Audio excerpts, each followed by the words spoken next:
Alright, here's the chemistry lesson on scientific notation. This is something that you'll be putting your numbers into on a continuous basis if they get too large or too small.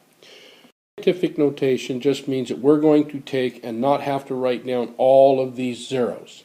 So whether we have really big numbers, or here in a minute when I show you a really small number, we can put this into a number that's easy to recognize and to use. This here, 602, and all of those zeros, is actually a mole.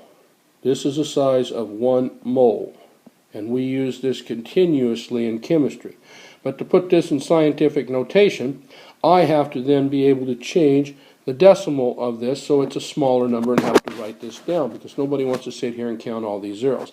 So remember, from math, every number has a decimal point at the end of it. What we're going to do is put this in a smaller form. So we're going to count 1, 2, 3, 4, 5, 6, 7, 8, 9, 10, 11, 12, 13, 14, 15, 16, 17, 18, 19, 20, 21, 22, 23.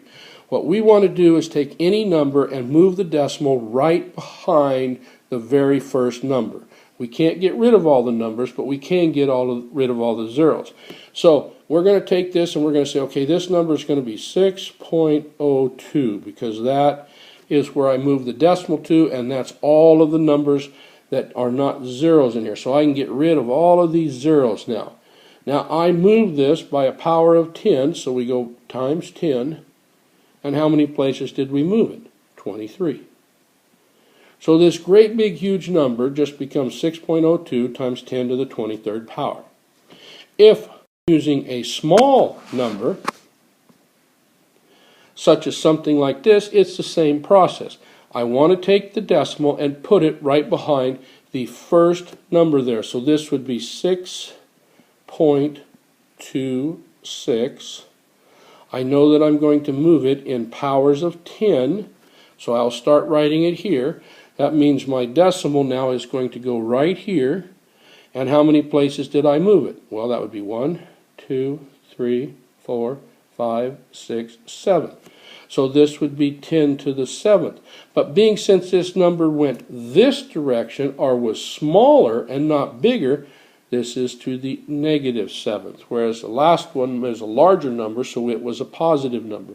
So when you see a number like this, you would then say, okay, that's 6.26, count the number of decimals that's going to move there, times 10 to the negative 7.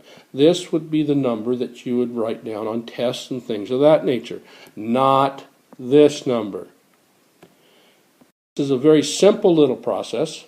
Remember, we're going to move the decimal point so it is right behind the first non-zero number. We're going to count the number of spaces the decimal was moved.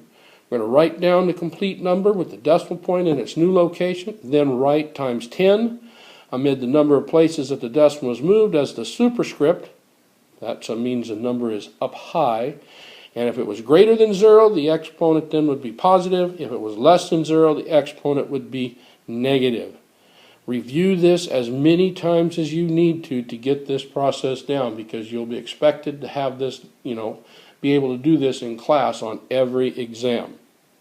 Remember to stay gritty and never, ever, ever give up.